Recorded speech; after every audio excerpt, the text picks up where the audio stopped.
Tamaşaçılarımız, əziz Space tamaşaçıları. Bugün yenə də Çarə efirdədir və sizin qonağınızdır və siz də elə bizim qonaqlarımızsınız. Dəftər qələminizi götürün, yaxın əyləşin. Ayın da 19-u həftənin cuma axşamı. Bilirsiniz ki, həmişə həftənin çərşənbə və cuma axşamları Çarə efirdə olur. Odur ki, həmişə izləyin və bizi gözləyin. Biz də elə bu çox maraqla və çox həvəslə sizinlə görüşə can atırıq. Telefonlarımız açıqdır 510-0204, 510-0204 və 69-74 SMS ünvanımız açıqdır. Qaldı ki, baş sponsorumuz olan Herbaflora şirkətinə. Herbaflora şirkəti haqqında qısa bir məlumat verim ki, 180-da yaxın müalicəvi vasitələrdən istehsal eləyir ki, 180 məhsulun əksəriyyəti demək olar ki, Azərbaycanın bütün apteklərində, Bakı şəhərində isə demək olar ki, hər yerdə tapmaq olar. Odur ki, apteklərə girərkən Herbaflora şirkətinin məhsullarını soruşun.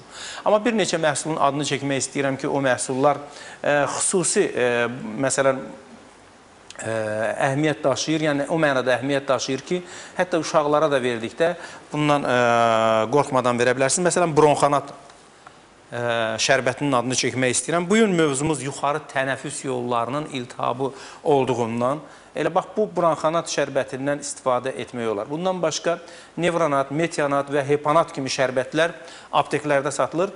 Hər birinin də öz demək, müalicə vasitəsi kimi təsiri var. Məsələn, hepanat şərbəti tutaq ki, qaraciyər xəstəliklərində, öd yolu xəstəliklərində, metianat mədə bağırsaq, köp bağırsaq xəstəliklərində, sonra nevronat şərbəti sinir xəstəliklərində, bronxanat isə dediyim kimi tənəffüs yolları xəstəliklərində çox gözəl vasitələrdən biridir. Qaldı ki, burada bir neçə xınalar var ki, bunlar da əvvəlsiz bir məhsuldur ki, nəhayət ki, rəngsiz xına Herbaflora şirkəti tərəfindən istehsal olundu və bu rəngsiz xınadan kişilər də istehsal eləyə bilərlər. Belə ki, üzr istəyirəm, istifadə eləyə bilərlər. Belə ki, bu xınalar rəng vermir. Amma sebareya, saç tökülməsi, göbələk kimi xəstəliklərin qarşısını ala bilir. Həmçinin də rəngli xınalarda fitoton 2 adlanır və şabaldı xına adlanır ki, bunlar rəng versələr də qadınlar üçün çox yaxşıdır, amma eyni funksiyanı daşıyırlar. Yəni, həm dərinin müxtəlif xəstəliklərində, ləkələrdə, göbələkdə, sebareyada və s. də çox gözəl nəticə verir. Bir də mövzumuzla əlaqədar stom anginol deyilən Azərbaycan aliminin tapdığı və Herbaflora şirkəti tərəfindən istehsal olunan gözəl bir ağız boşluğu xəstəliklərində istifadə olunacaq bir məhsuldur. Bu məhsulda bütün apteklərdə demək olar ki, var. Ağız boşluğunda, boğazda demək, hansı bir xəstəlik olarsa, bundan inqalyasiya kimi istifadə eləmək olar. Qaldı ki, Herbaflora jurnalına, bu jurnalın da iyul buraxılışı bütün köşklərdə var. Alın, istifadə edin. Çox gözəl mövzular var bu jurnalda. Qaldı ki, nömrəyə əgər birdən abunə məsələləri və çətinliklər yaransa, o zaman 437-28-10 nömrəsinə zəng vura bilərsiniz. Bizim telefonumuz 510-0204 və 69-74 SMS ünvanımız açıqdır. Buyurun, SMS-lərinizi göndərin. Qaldı qonaqlarımız sizə təqdim eləmək istəyirəm. Bugün Şəbnəm xanım çoxdan bizim verilişimizdə iştirak eləməyən Şəbnəm xanım, çünki sözün düzü verilişimiz bir müəyyən fasiləyə gedəndən bəri Şəbnəm xanımı dəvət etməmişdik. Xoş gəlmişsiniz Şəbnəm xanım. Fuad müəllim fitoterapevt kimi bugün verilişimizdə iştirak edir və Herbaflora şirkətinin nümayəndəsi Elnur Həkim, o da burada iştirak edir. Hər biriniz xoş gəlmişsiniz. İcazə versəz, mən bir telefonu qəbul edeyim, sonra söhbətimizi davam elətdirək. Alo. Alo. Bəli. Salam Fikrət müəllim. Aleykümə salam. Mənim qolumda bir səyimdər, yəni dizimin qapağında, bir də başımda yara olur. Həkimə getmişəm, o da deyir ki, pullu dəmroydu. Pullu dəmroy. Hə, müalicə elətdirmişəm, yəni xeyri olmuyor. Bilmək istəyirəm ki, bunun çarəsi var, yoxsa yox. Oldu xanım, sağ olun. Təşəkkür edirəm suala görə. İndi biz sualı cavablandıracağıq. Demək, birinci növbədə xatırladıram ki, dəmrov xəstəliyi çox gec və bir qədər ağır sağalan xəstəliyidir və bu xəstəliyin daşıyıcıları bugün nədənsə çox artmaqdadır.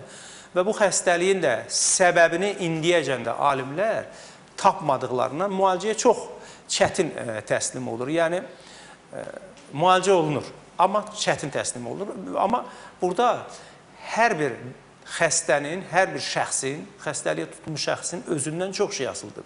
Məsələn, burada bir neçə üsul var. O üsulları biz dəfələrlə verilişimizdə saymışıq. Onlardan biri aclıqla müalicə vasitəsidir. Məsələn, 17-18 gün müalicə vasitəsi dövründə xəstə tamamilə ac qalır, yalnız sudan istifadə edir. Belə bir müalicə vasitəsi var. İkinci, bu xəstəlik zamanı, məsələn, əgər kişi xeyli ağıdsa, spirtli içkilərdən, siqaretdən, ondan sonra iş rejiminin dəyişilməsində xidmət eləməlidir və s. Odur ki, bu xəstəliyin sağalması məsələsi bir qədər çətindir. Biz indi bu sualı cavablandırarıq Şəbnəm xanım. Bir ikinci telefonu da qəbul edək, sonra ikisini də birdən cavablandırarıq. Alo. Alo. Bəli. Salam əleykum. Əleyküm əssalam. Başdan sizi narahat edirəm. Mən uşağımızın 1 il 8 aylıqdır. Bəli. Onun üçün mən də uşağı süddən kesmişəm. Ancaq qızdırma verir, döşdən də süd gəlir. Bilməm, bu qızdırma südlə əlaqədar olar ya yox. 37-1 olur qızdırma. Düşmür. Biz onu bunu bilmək istəyirdik ki... Şəbnəm xanım, bəli. Alo. Eşidirik sizi, eşidirik. Buyurunuz. Aha. Mən südlə əlaqədar zəng eləmişdim. Başa düşdüm. Bir də dediniz, ikinci sual nəsə demək istəyirdiniz? Mən də bilmək istəyirdim ki, görüm ki, ya bu qızdırma süddən ola bilər ya yox. Bunu mən qarşısını nə ilə alıb qızdırmanın? Aydın oldu xanım, aydın oldu. Sualınız aydın oldu. Şəbnəm, sualınız var?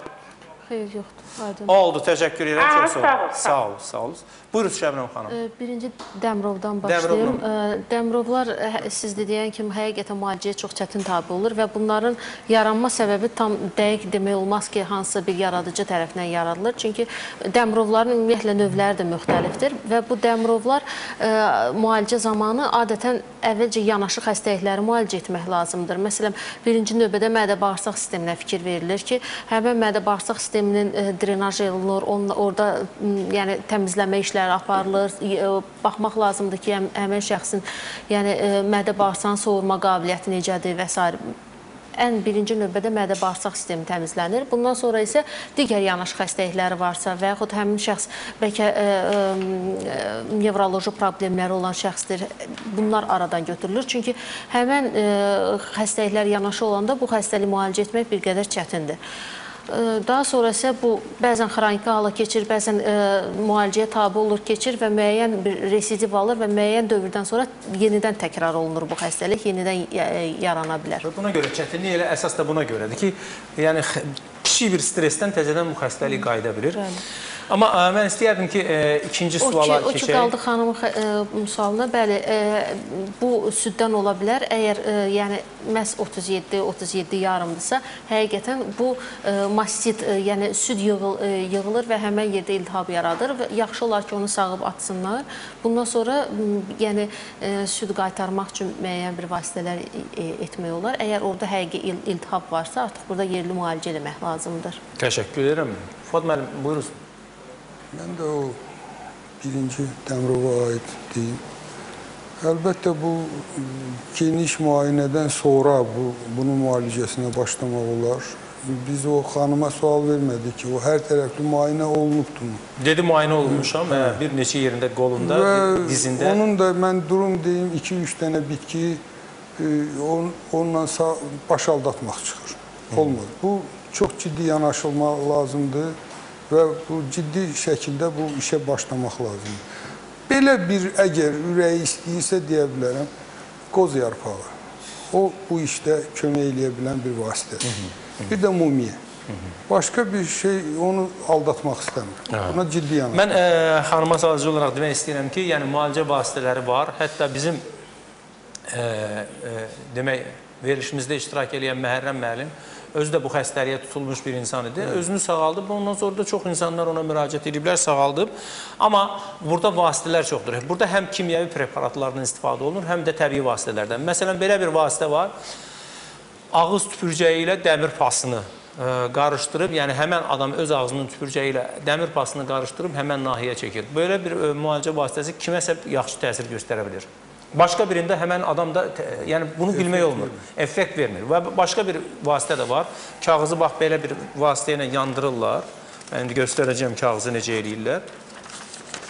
Kağızı bax, belə bükürlər. Ondan sonra onu möhkəm bükəndən sonra ağzı üstə bax belə yerə qoyurlar və buradan başlayırlar onu yandırırlar. Yandıranda aşağı hissədə yağ yığılır. Xüsusən də bunu nəlbəkinin və yaxud da ki, hər hansı bir boş qabın üstünə qoyurlar. O yağı həmən nahiyələrə sürtürlər. Bu vasitədən də istifadə edirlər. Bu da bəzən effekt verir. Üçüncü bir vasitə gəndalaşın, qara gəndalaşın çubuqlarını yandırırlar.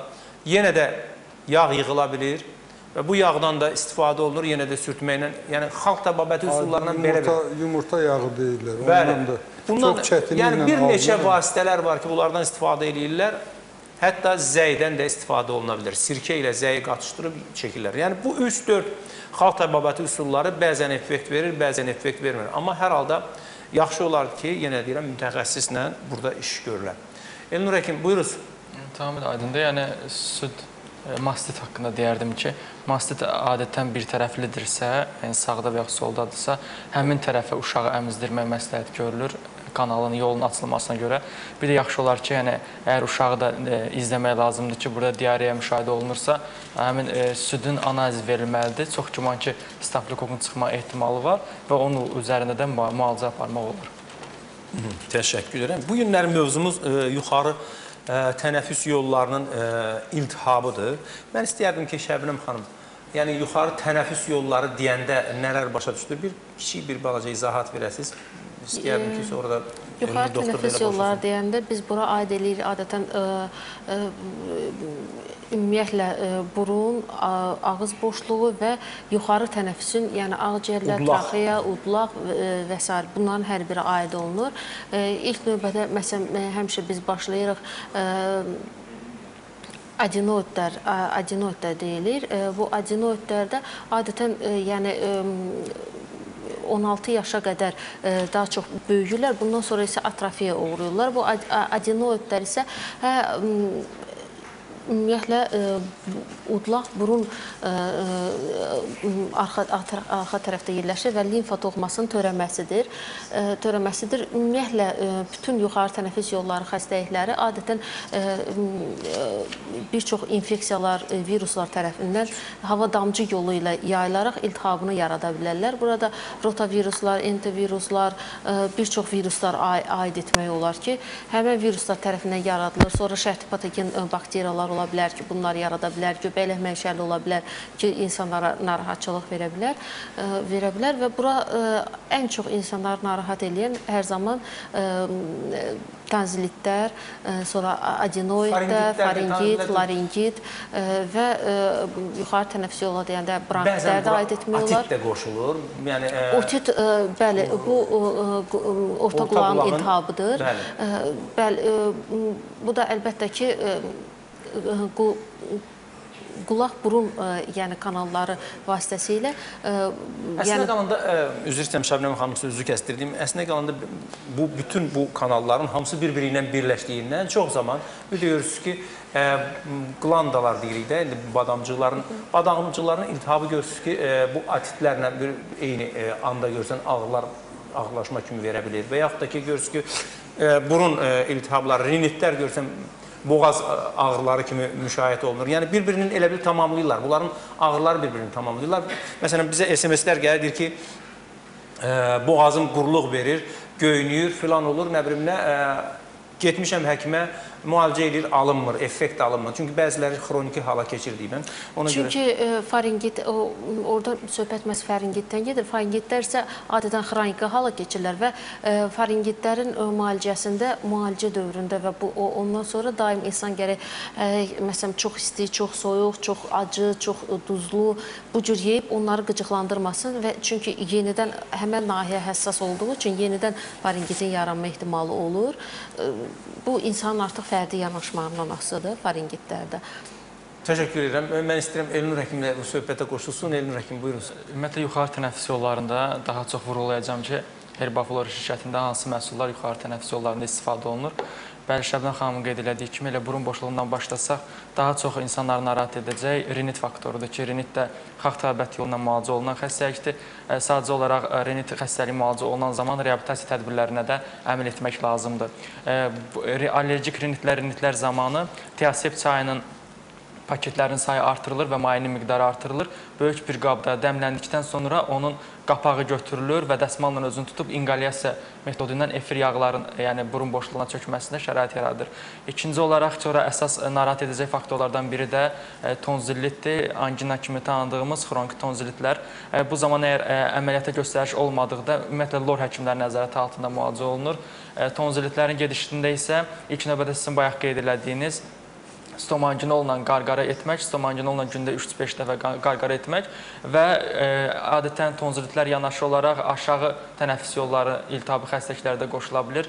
Yaxşı olar ki, kompleks şəkildə müalicə aparılsın ki, kompleks şəkildə müalicə stomanjinolla qarqara və tiaseptə həm daxil etmək olar, dəmlədikdən sonra həm də onu da yanaşı olaraq qarqara etmək olar. Sonra traxeyaların iltihabı traxeit, bronxlar bronxit, bronxiolit. Bunlar da yəni tənəffüs sisteminin daha çox virus infeksiyaları qoşulduqda yarana bilir. Daha çox aşağı tənəffüs yolu iltihabı xəstəliklərində respirator sinstial viruslar özlərini göstərə bilirlər. Bir də sizin yəni bayaq qeyd elədiyiniz kimi adətən faringitlə yanaşı digər iltihabı xəstəliklər ola bilir. Çünki virus infeksiyaları yayılma dövründən asılı olaraq otit verə bilir. Məsələn, belə qeyd eləyək ki, qızılcanın ən böyük ağırlaşması gətirib orta qulağın iltihabına çıxarda bilir. Və yaxud da ki, hətta digər virus infeksiyaları da ensefalitə kimi gətirib çıxarda bilərlər. Amma yuxarı tənəffüs xəstəlikləri adətən tam simptomların özünü göstərmədən həkimə müraciət olunmur. O da xroniki vəziyyətə gətirib çıxardır. Daha çox sözümü, yəni asmatik bronxitə gətirib çıxardardım ki, xroniki bronxitin fəsadlaşan formasıdır və uzun illər müalicəyə tabe olmayan xəstəlikdir.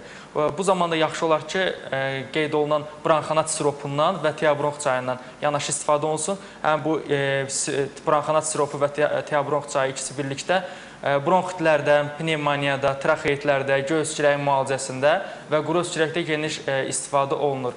Ümumiyyətlə, digər sistemə də aiddir ki, ağciyər xəstəlikləri bu haqda yəni geniş danışmaq olar, restriktiv və obstruktiv ağciyər xəstəlikləridir. Bu da mütləq həkim nəzarəti altında olmalıdır. Təşəkkür edirəm. Biz bu arada reklamlara ayrılırıq. Reklamlardan sonra bir yerdə olacaq. Çağrı efirdədir. İstifadəsiz nömrələri canlandırmaq zamanı gəldi. Nömrənizi bir daha həyata qaytarın və hər ay 300 dəqiqə bonus qazanın. Baksel, daha yaxın olaq. Təbiətimizin bizlərə bəxş etdiyi neymətlər sizin süfrələrinizdə fitonadli